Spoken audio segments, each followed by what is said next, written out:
Great. Well, thank you all so much for joining us for Boston HerStory, remarkable women with the Boston Women's Heritage Trail.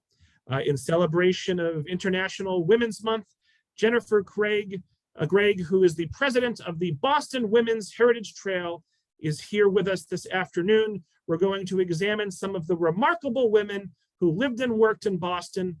We're going to explore their lives and their achievements and how they've influenced the history of Boston and beyond. So Jennifer is a professor in the communication department. She's actually the head of the department at UMass Boston and is current president of the Boston Women's Heritage Trail. The trail works to highlight the accomplishments of women and restore their rightful place in the history of Boston.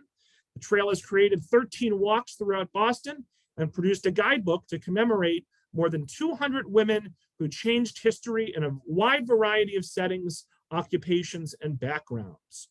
The trail also sponsors teacher workshops and works with Boston Public Schools to offer free tours to Boston Public School students and their teachers. And I again want to thank the Friends of the Tewksbury Library and the 12 other libraries here in Massachusetts who are collaborating for this event. So all 80 plus of us, let's give a big virtual round of applause to Jennifer for joining us this afternoon. And Jennifer, you can take it away. Thanks so much. Great. Thank you so much, Robert. And thanks everyone for joining us. I know some of those distant people in California and Texas are family members of mine, and Nebraska. Thank you so much for joining me, everyone. I appreciate it. So as Robert said, I'm a teacher at heart. So here's your first quiz for the day. I don't know how clearly you can see it, but I am wearing a purple and white scarf. So your first quiz of the day is, why am I wearing a purple and a white scarf in celebration of Women's History Month? So you can post your answers in the chat and we'll see who can get it right.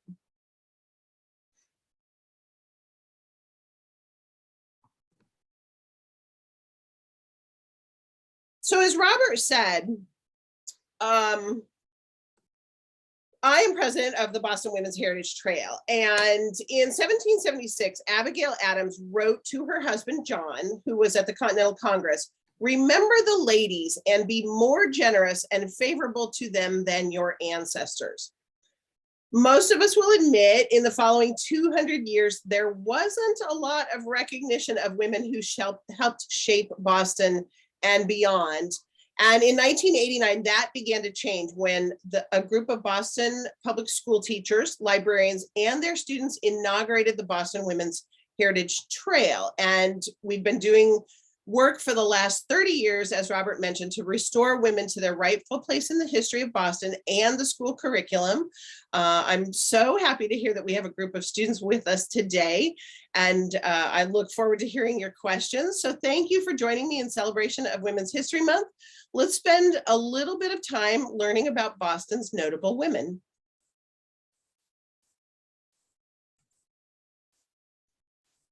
We're about to go on several of the sites of the Boston Women's Heritage Trail. The Boston Women's Heritage Trail began in 1989, and it features famous women from all the centuries, which is close to 4 centuries in Boston history. And so I want to introduce you to 3 pretty fabulous women. This is Phyllis Wheatley.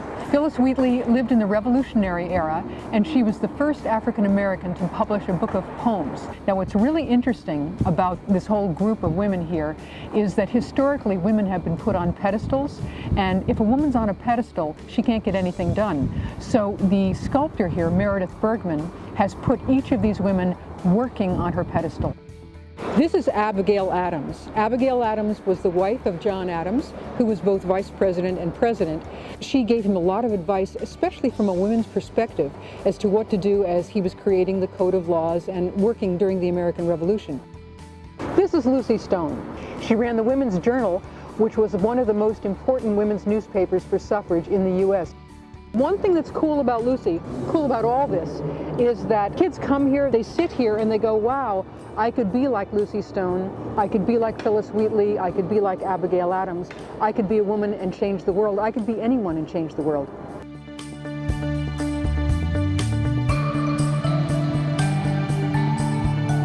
We're standing at 28 Commonwealth Ave, which was once the home of Amy Beach.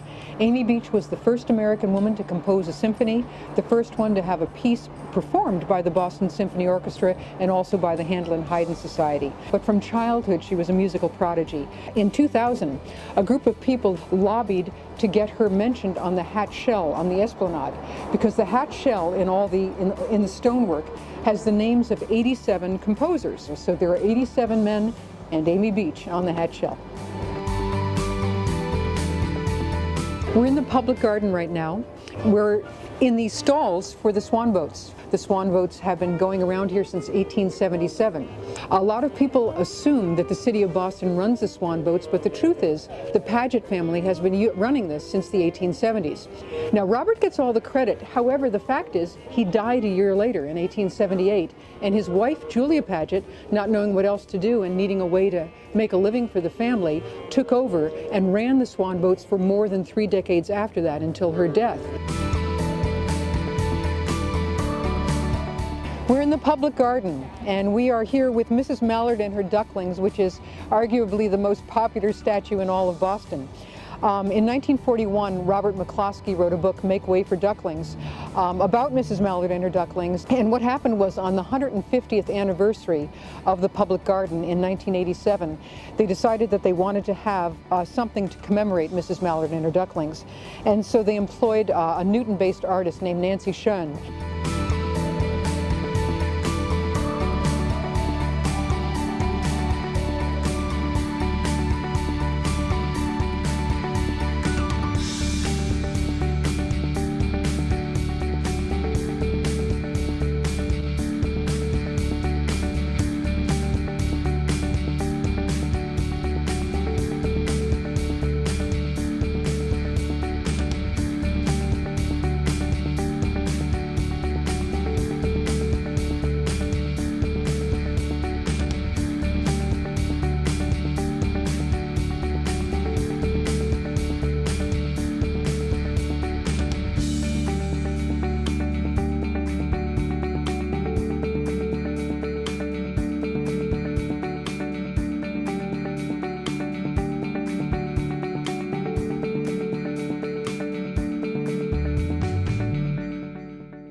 So let's take a few minutes to learn a little bit more about the women featured in the Boston Women's Memorial.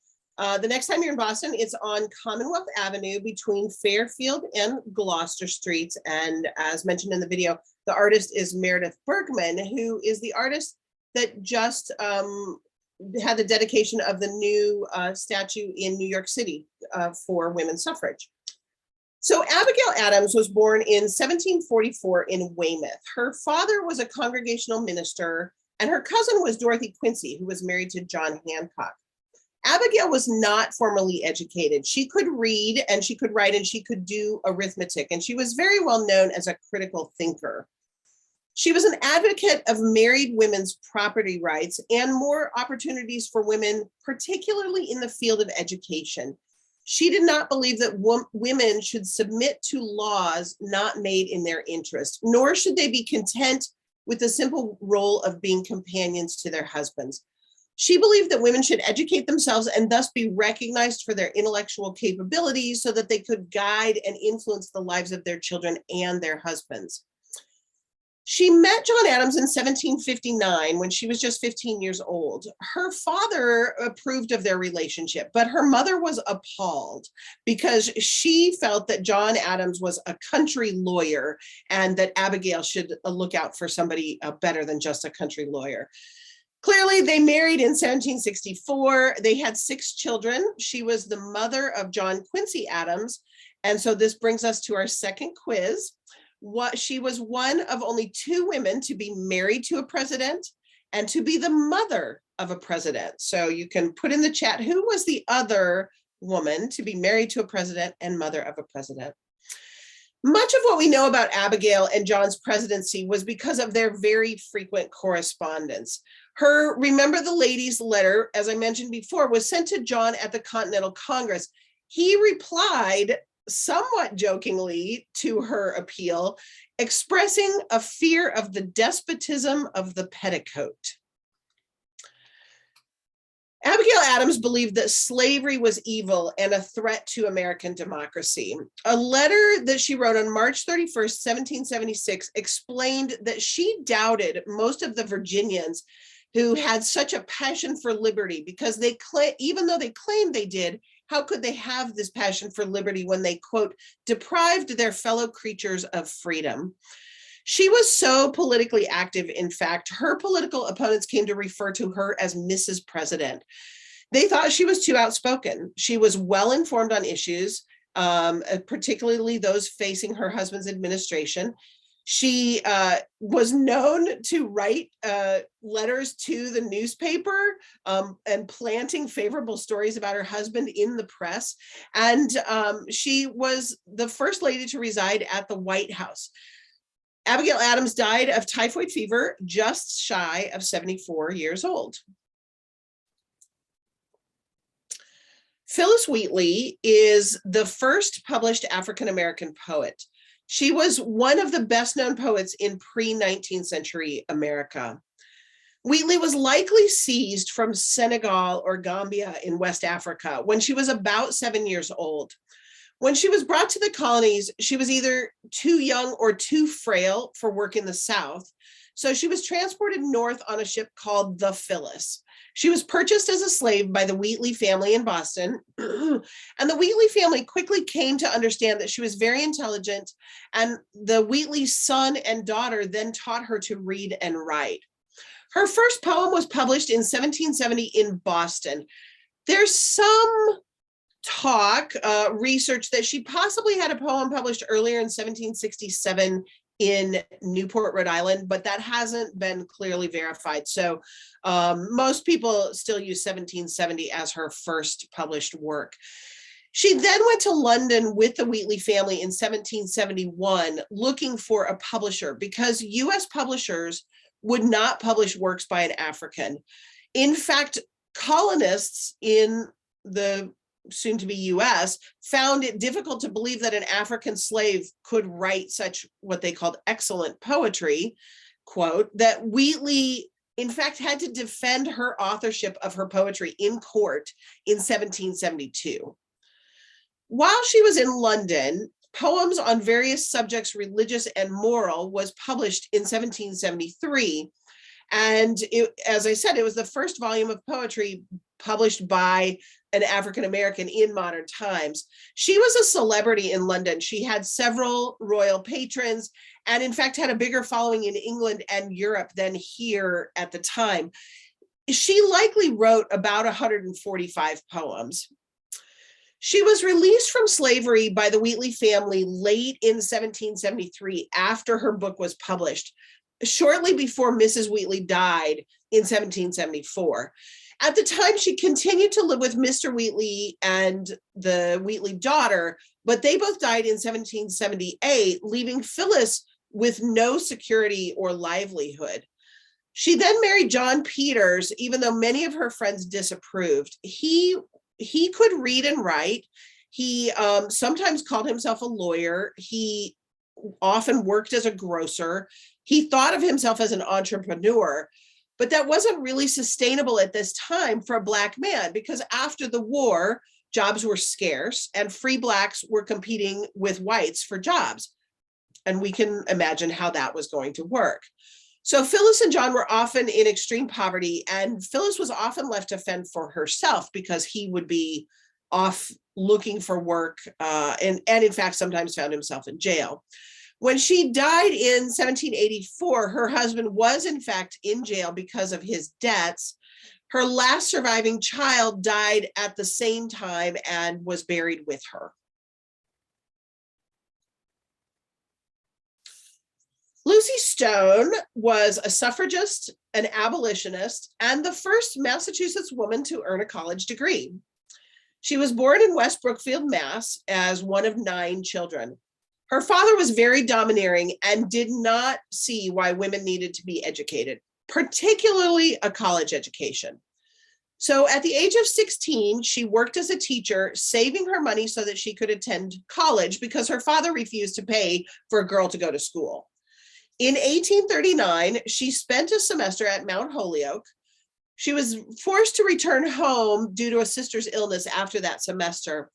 And also her very progressive views were not a fit with the very conservative school. So then in 1843, she attended Oberlin College in Ohio. Even progressive Oberlin, however, did not permit Lucy Stone to explore her interest in public speaking. When she graduated in 1847, Oberlin gave her the honor of writing the commencement speech. However, she was not allowed to deliver the speech. It would be read by a man.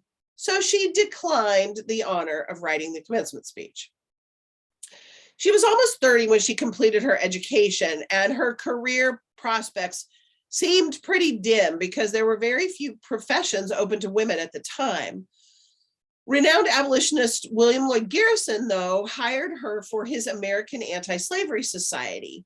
She wrote and delivered abolitionist speeches while also becoming active in women's rights.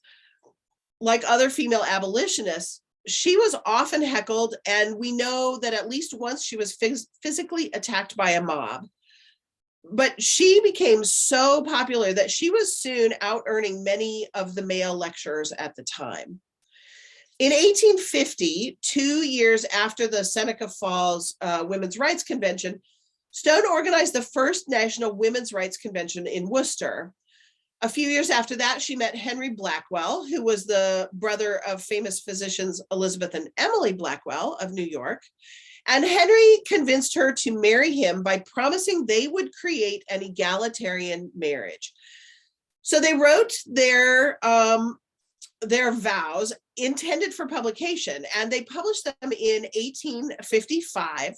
And the vows omitted the reference to wifely obedience and included a protest against marital law. And Lucy Stone set a new standard because she was the first woman in the US to keep her last name. She did not take the Blackwell name.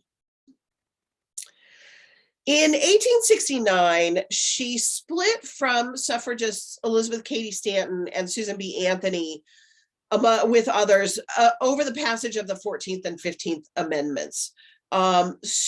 Lucy Stone was willing to accept the 14th and 15th Amendments because of her abolitionist goals while continuing to work with women's suffrage, whereas Stanton and Anthony were not interested in accepting the 14th and 15th Amendments. Lucy and her husband went on to publish the Woman's Journal, which was a weekly suffragist periodical, in January of 1870. The Woman's Journal was active until 1917, when it was purchased and renamed. Alice Stone Blackwell, her daughter, was the editor for the last 25 years of the publication of the Woman's Journal. In 1879, Lucy Stone registered to vote in Massachusetts because the state allowed women's suffrage in some local elections, particularly things like school boards. However, she was removed from the voter registration list because she did not use her husband's name. So she would have been allowed to vote, but because she kept her name, she was not allowed to vote.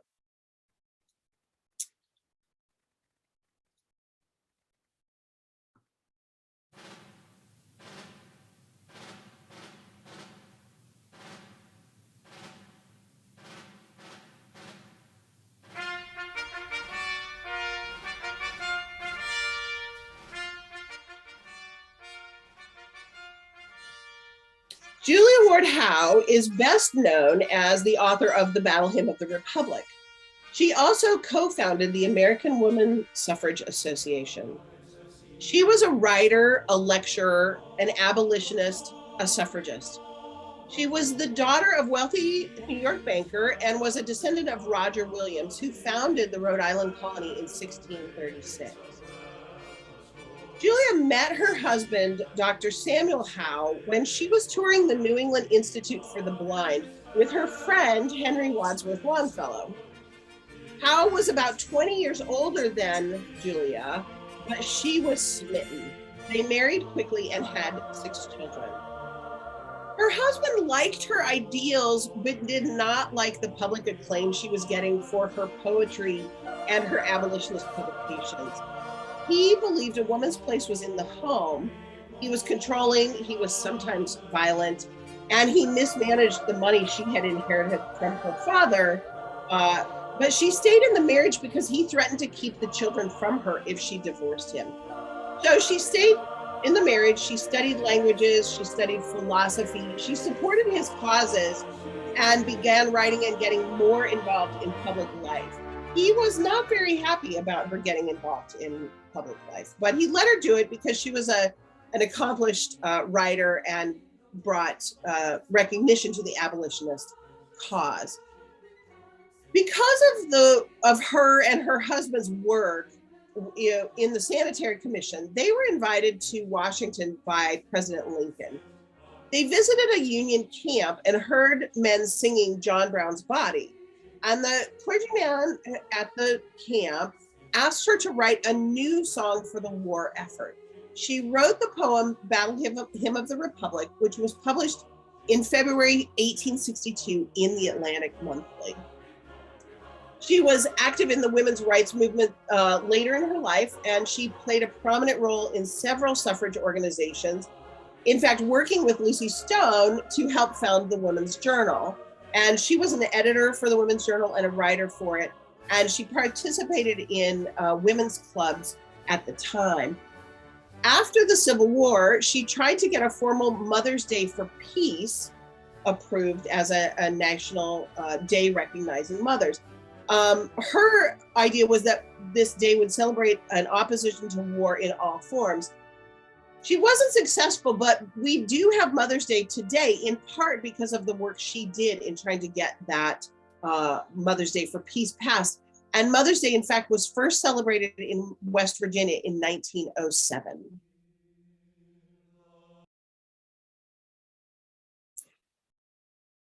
Dr. Rebecca Lee Crumpler was the first African-American woman a doctor. Excuse me. She was born in 1831 in Delaware, and she was raised by an aunt in Pennsylvania who spent much of her time caring for sick neighbors. Crumpler wrote that this influenced her choice of career. In 1852, she moved to Charlestown, where she worked as a nurse without formal training because the first formal nursing school didn't open until 1873. But she worked alongside doctors who were so pleased with her work that they then wrote letters of recommendation for her to go to medical school.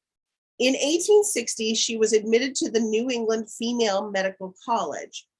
She received her Doctorate of Medicine in 1864 from the New England Female Medical College, which later merged with the Boston University School of Medicine in 1873. So she was the only African-American woman to graduate from what was then known as the New England Female Medical College. She moved to Richmond, Virginia in 1865 to care for freed slaves after the Civil War, and then returned to Boston in the late 1860s and focused on women and children and emphasized nutrition and preventative medicine. She moved to Hyde Park sometime around 1880, and she then published a book of medical discourses in 2 parts in 1883. It is considered the first medical publication by an African American, and the focus is on medical care of women and children. It also included chapters on advice for men and women on how to ensure a happy marriage. She said the secret to a successful marriage, quote, is to continue in the careful routine of the courting days till it becomes well understood between the two.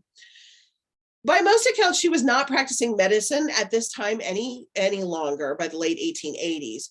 She died in 1895, and she and her husband, Arthur, were buried in unmarked graves until July of 2020, when a fundraiser was held to create gravestones for the couple who are buried at Fairview Cemetery, and you can now find and locate their gravestones. Now you'll notice this slide is a little different because we don't have a picture of Dr. Crumpler. There are no known images of her, so we do not have a picture of Dr. Crumpler. Ellen Swallow Richards was born in Dunstable, Mass. In 1842. She was mainly educated at home, until she started at Vassar College in 1868. Vassar was exclusively for women at the time, and she graduated with a bachelor's degree in 1870. She was trained as a chemist and applied for jobs as a chemist, but was turned down for every job that she applied for. She was then admitted to MIT in 1870 as a, quote, special student, because women were not allowed to be students at MIT at the time. So she was the first woman to study at MIT. She was awarded a BS in chemistry in 1873 and a master's in chemistry from Vassar at the same time. She earned the doctoral degree in 1875, but the Board of Trustees at MIT refused to award it because MIT didn't want the first graduate degree in chemistry to be awarded to a woman. In fact, the first doctoral degree didn't go to a woman until 1886. Ellen Swallow Richard married Robert Richards, who was chair of the mine engineering department at MIT in 1875. And they went on to establish what was known as the Women's Laboratory that year. And this was the place where women who were accepted as special students could do their laboratory work. And when women were then later admitted to regular courses at MIT, Swallow Richards closed the lab and established the Cheney Reading Room, which is still in existence today, named after former student Margaret Swan Cheney, who's the daughter of philanthropist Edna Dow Littlehale Cheney. If you're a local, you might know that name. Swallow Richards continued to teach at MIT. She was unpaid until 1884. She continued to do research in sanitary chemistry and engineering, and she's said to have coined the term ecology because she studied air, water, and food. Swallow Richards pioneered the field of sanitary engineering and home economics. In 1887, she conducted research that led to the first state water quality standards in the nation. And her research was the backbone for the first modern municipal sewage treatment plant in Lowell, Massachusetts. From 1887 to 97, she served as an official water analyst for the State Board of Health in Massachusetts, while continuing as an instructor at MIT, the rank she held until her death. She was very concerned about applying scientific principles to domestic topics like good nutrition and eating healthy food and physical fitness and sanitation. She was interested in any practices that would allow women more time for pursuits other than cooking and cleaning. Richards served as a trustee for Vassar for many years and was awarded an honorary PhD from Smith College in 1910. Josephine SaintPierre Ruffin was born in Boston in 1842, and her earliest public service was recruiting African-American men for the Massachusetts infantry for the Civil War. After the Civil War, she participated in several clubs and service organizations and was well known for moving between the Black and white communities. She joined with Julia Ward Howe and Lucy Stone to form the American Woman Suffrage Association in 1869. She wrote for the Black weekly paper, The Courant, and was a member of the New England Women's Press Association. In 1890, she started the Women's Era newspaper, which was the first national newspaper by and for Black women. She undertook all of the editing and all of the publishing. She wrote an editorial for every issue. She recruited correspondents to contribute from around the country. And the newspaper served as a vehicle really to document the achievements and the strengths of African-American women. She and her daughter, Florida Ruffin Ridley, who was the second African-American teacher in Boston Public Schools, along with school principal Maria Baldwin, then founded the Women's Era Club in 1893.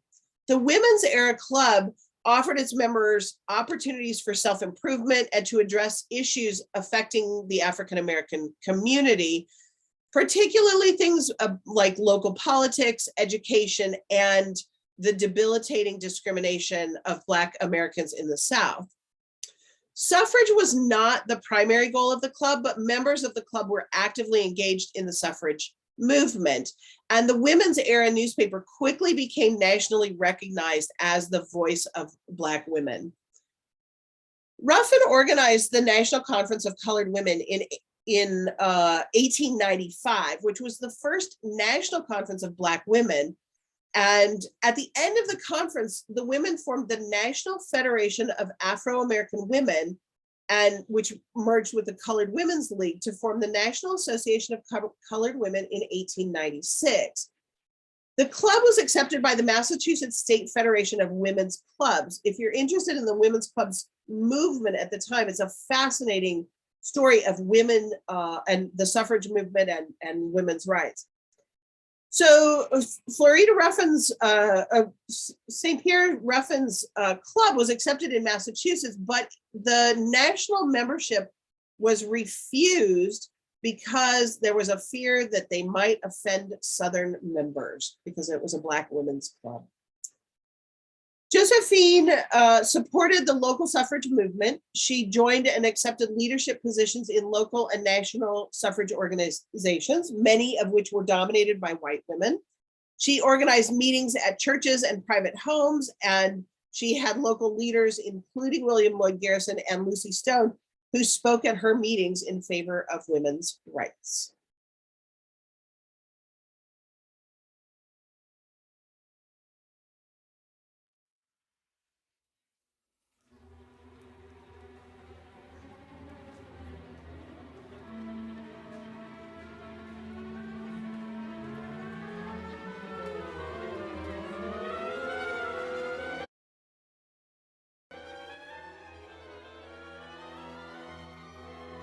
Amy Cheney Beach was born in 1867 in New Hampshire. And as mentioned in the video, she was a child prodigy. She was able to sing 40 songs accurately by the time she was a year old.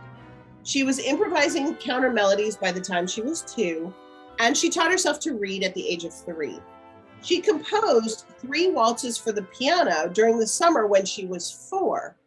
At the time, she was staying at her grandfather's farm where there was no piano. She began her formal music lessons at age 6 and was giving public recitals soon after, and she made her concert debut at the age of 16 in Boston. She got married at age 18. Her husband, who was a surgeon, was about 25 years older than she was, and he placed restrictions on her performing. In fact, she was only allowed to perform 2 public concerts per year after she got married. So that's when she started composing. She was basically self-taught because her husband wouldn't let her take classes or have a tutor. So she was one of the first American composers to succeed without European training. And she was one of the most respected and acclaimed American composers of her time. Her Mass in E-flat major was the first work by a woman to be performed by the Handel and Haydn Society with the Boston Symphony Orchestra in 1892. Music critics called her one of America's foremost composers and compared the piece, her masses, to those of Bach. Later that year, she was the first woman to have an aria performed by the New York Symphony Orchestra. And in 1896, the Gaelic Symphony, which we're hearing now, was the first symphony composed and published by an American woman. It premiered in Boston with exceptional success. Critics tied her successes to her sex, but other composers at the time thought of her as one of the boys. And she was included in what is known as the Boston Six, a group of classical composers who lived in New England, mostly in Boston at the time. Musicologists today consider this group to be the pioneers of classical music in the US, and many were leaders in music education in the US. In 1900, Amy Beach premiered her own piano concerto with the BSO and later performed it in Europe. It was very highly regarded. In all, she wrote more than 150 works, from chamber and orchestral works to church music and songs. And she used her status as the top female composer to further the careers of young musicians. After her husband's death in 1910, she worked as a music educator.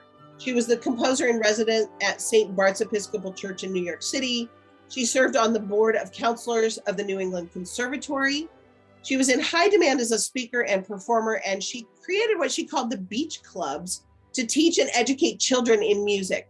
She was the first president of the Society of American Women Composers, and as mentioned in the video, her name was added to the Hatch Shell in 2000.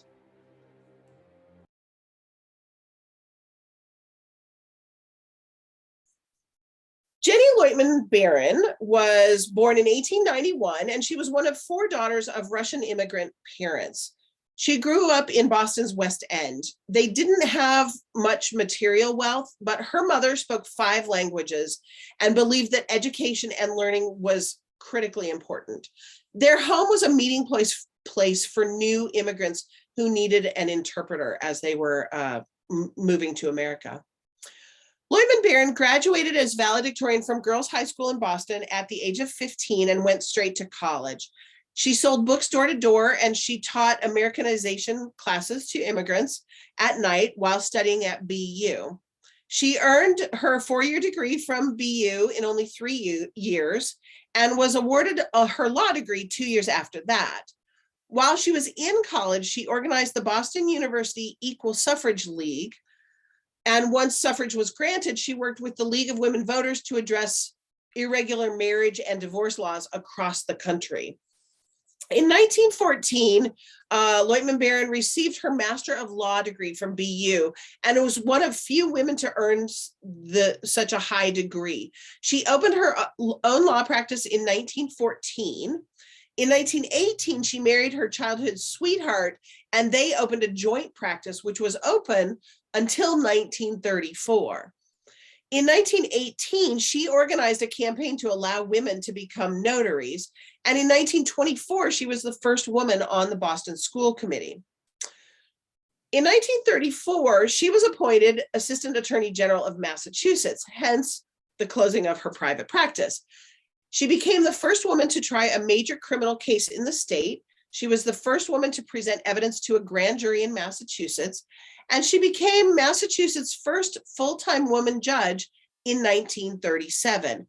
She served for 30 years, 20 in the Boston Municipal Court, and then in 1957, she was appointed as the first woman to the Massachusetts Superior Court, where she served for 10 years.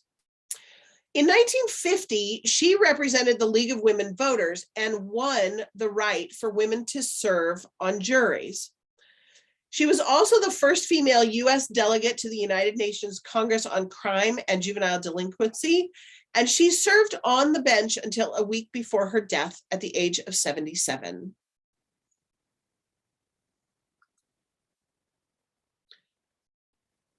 Melania Cass is known as the First Lady of Roxbury. She was a community and civil rights activist who was deeply active in many community projects, particularly in Boston's South End and Roxbury.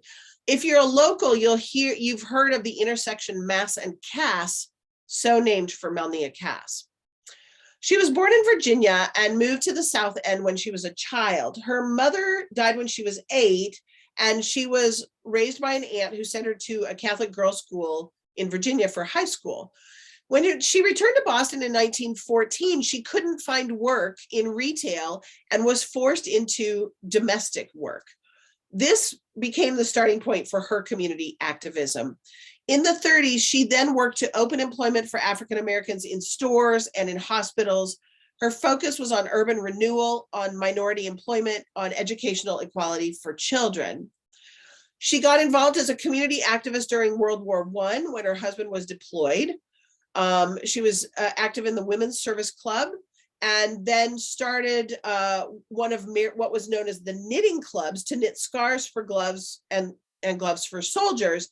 And she later became president of the Women's Club for 15 years and guided it through a community agenda of organization and political organization as well. After World War I, she was actively assisting women with voter registration after the 19th Amendment passed. She helped found the Boston chapter of the Brotherhood of Sleeping Car Porters in 1925, which was the first labor organization led by African Americans. She was active in desegregating Boston public schools. She was a pioneer in the daycare movement. During World War II, she was one of the organizers of Women in Community Service, which later became Boston's sponsor of the Job Corps. In 1949, she helped found Freedom House with Muriel Snowden, which is a nonprofit community-based organization dedicated to human rights and advocacy for African Americans in Boston. In 1961, Melania Cass was appointed by the mayor as the only female charter member to Action for Boston Community Development, which assisted people who lost their homes to urban renewal. She was president of the Boston NAACP, and in the 1970s, she was chairperson for the Massachusetts Advisory Committee for the Elderly. In the 60s and 70s, she was particularly active securing rights for migrant women of color, particularly from the South and the Caribbean islands, who were promised high wages and educational opportunities by manipulative employment agencies. She conducted official investigations by the NAACP, and these investigations resulted in closure of these rogue employment agencies. Because of her leadership, the state legislature then passed mandated agency licensure for domestic workers. And in 1970, Massachusetts passed the nation's first state-level minimum wage protections for domestic workers since the Great Depression. So it took, 40 years for some additional protections. In 1966, the very first Melnea Cass Day was declared in Boston by Mayor John Collins. It's been celebrated on May 22nd since then. And in 1977, Mayor Kevin White hosted an event honoring 7 grand Bostonians, and she was one of them. There are a number of buildings, including the Boston YWCA on Clarendon Street, named in her honor. I'm going to watch my time and go through just 2 more. Ruby Foo is from our newest trail on the Boston Women's Heritage Trail website. You'll find Women Feeding Boston. Ruby Foo moved to Boston in 1923, where she began a single-room restaurant in Boston's Chinatown. Its popularity quickly grew, and she opened Ruby Foo's Den on Hudson Street in 1929, which was heralded as the first Chinese restaurant to successfully cater to non-Chinese clientele. She was so successful during the 1930s that she opened a second location in New York City in 1936. In 1938, newspapers around the country ran a photo of a Chinese baby sitting amidst rubble in a Shanghai railway station that the Japanese had bombed. Ruby Foo had the child brought to the United States, where she adopted him and raised him along with her other children. In 1939, her Boston restaurant offered delivery, and this is the first time that we know of a Chinese restaurant offering a delivery service. An article in the Lowell Sun newspaper mentioned that one of her hobbies at the time was flying an airplane. So not only was she an entrepreneur, a restaurateur, but she was a pilot. Then throughout World War II, Ruby Foo's Den remained a legendary meeting place for theater people, sports people, other celebrities. They never had a liquor license, so people came to gather, to talk, but they didn't gather to drink. In 1948, the first Chinese canning factory in the US produced Ruby Foo Oriental food products, which were from Ruby Foo's chefs. She opened similar restaurants in Miami, in Washington, in Providence, in addition to the New York location, becoming nationally known as a restaurateur and a mentor to dozens of aspiring chefs here in Boston. She died unexpectedly in 1950 from a heart attack. Her restaurant continued to operate under the management of her children. It continued to be very popular, especially with celebrities, until it closed in 1957. The last woman that I want to talk about is Kip Tiernan. Kip Tiernan was born in West Haven, Connecticut, and she was raised by her grandmother after the death of her parents.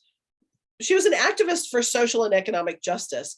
She advocated, she protested, she lobbied for affordable and accessible housing, healthcare, education, jobs, civil rights, peace. She moved to Boston in 1947 to study at the Boston Conservatory, but she was expelled for drinking. After she achieved her sobriety, she had a very long career in advertising. She was an avid writer. She wrote numerous articles about civil rights and the anti-war movement. In 1974, Kip Tiernan founded Rosie's Place, America's first shelter for homeless women. It was founded in an abandoned supermarket. She had seen women in the early 70s disguising themselves as men to get a free meal at men's only shelters. So she started to see this happening in Boston, and she then went to Chicago, to Philadelphia, to New York to see what those cities were doing for women. And what she found is that they were doing nothing. It's as if homeless women didn't exist, even though today between 30 and 40% of the homeless population are women. So she helped found a wide variety of community organizations to address the needs of people, especially the homeless and the hungry, including the Boston Food Bank, the Boston Healthcare for the Homeless Program, the Poor People's United Fund, and the Boston Women's Fund and Transition House. She was also one of the founders of Victory House in Boston's South End, which is a residential alcoholism treatment program for homeless alcoholic men. So I'm going to slide forward and end by saying that you can find more information on our website, including the women that I kind of slid past. We have a guidebook that's available for purchase that has a guide to all of the walks, except our newest walk is not in there yet. You can, of course, make a donation to continue our work. Our latest project is a talking statues project where the women of the Boston's Women's Memorial will tell their own story. And I can't go into too many details about it, but once the talking statues are available, you will definitely recognize the voices of the women doing the voiceover. So I'm going to stop my share, and I'm going to let Robert direct me to any questions. But first, I got to know, did anybody get the answer for the purple scarf? I think about 12 folks said it's the colors of the women's suffragettes. Yeah, women's suffrage. Yeah, women's suffragists wore white and purple scarves as they were, marching for women's right to vote. Now, here's what I didn't mention. It also would have either a yellow flower or a yellow bird attached, or a button. They might be wearing a button. So the next time you're going to get some flowers for your sweetie, you're going to purchase yellow roses, because yellow roses were the color of women's suffrage. Red roses were the roses carried by the people who did not believe women should be voting, right? So red roses, not the symbol of love. In fact, the symbol of you don't have the right to vote. So yellow roses next time you go to the store. What about our question about the presidents? Yes. Also, yes, Barbara Bush was the popular author there. There you go. There you go. Barbara Bush. Oh, great. So Barb says hello from Nebraska, and Sherry says hello from California. So my sister and my cousin. Oh, there you go. All right. Gail says that she just signed up for your email list, the Trails email list. She also says that Kip Tiernan was and is an inspiration and a tireless advocate for homeless women. Yes, very much so. Freddie says, this was terrific. Thank you, Jennifer, and the Boston Women's Heritage Trail. Wendy asks, can you please repeat what % of the homeless are women? About 30% today. Yeah, between 30 and 40%. Yeah. All right, Barbara asks, did a woman need to be living when the US was established to be included in your presentation? She's wondering about Anne Bradstreet, the first American poet in particular. Yeah, so we have a number of criteria for women that we include in the trails projects. You'll notice that none of them are living, right? So there are many amazing women in Boston that will be included at some point, but we only focus on women who are not living today. And they have to have a Boston connection. So they didn't necessarily have to be born in the US, but they do have a Boston connection among some other criteria that we have. And, you know, honestly, we are continuing to expand our trails. Our latest trail, the Women Feeding Boston, was just debuted last year. And it was actually the master's thesis project of a student at UMass Boston in their in the history department there. And that trail will be expanded, you know, as we continue to work as well, because it's you know, an excellent new trail. We have another new trail coming out within the next several months. So that's kind of, you know, we're continuing to work as rapidly as we can. Irene says, thank you for this great program. Rekha says, thank you so much. Patricia says, very well done. Thank you. Teresa says, so much great information presented. Makes me want to learn more. Michelle said, this was so interesting. I lived in Boston for many years and did not know about a lot of these sites and statues. Can't wait to do these trails. And Candy, I'll say about that, if you have a smartphone, you can actually follow the trail on your phone from our website. And so if you don't want to carry the book, which we, you know, encourage you to carry the book, but you can also follow the trail on your phone as you're, you know, walking the various trails. If you want to do Beacon Hill or you want to do the West End or whatever it is, you can follow along on your phone. So folks, as we approach 3 o'clock, I'll say our last call for questions. Let's see, Robert says, you rock, Professor Gregg. And Candy says that you're amazing. RP says, celebrate Mother's Day by strolling along the Mother's Walk in Boston as you seek out the Women's Trail. Gail says, thank you for all your efforts and this extensively researched presentation. Let's see, I don't want to miss anyone. Let me go up a little bit here. Kim asks, are there any openings for people who would love to voice a statue?